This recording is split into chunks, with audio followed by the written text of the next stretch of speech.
थकलं नाही. झालो बरबाद जरी बसला घाव उरी, गलेची आग सार जाळून बी जाईना. अडला घास असा काळा वनवास असा, पण ह्यो ध्यास अजून बी माग राहीना.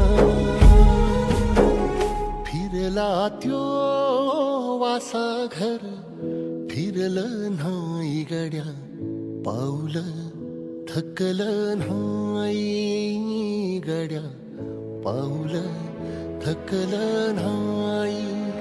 रख रख त्या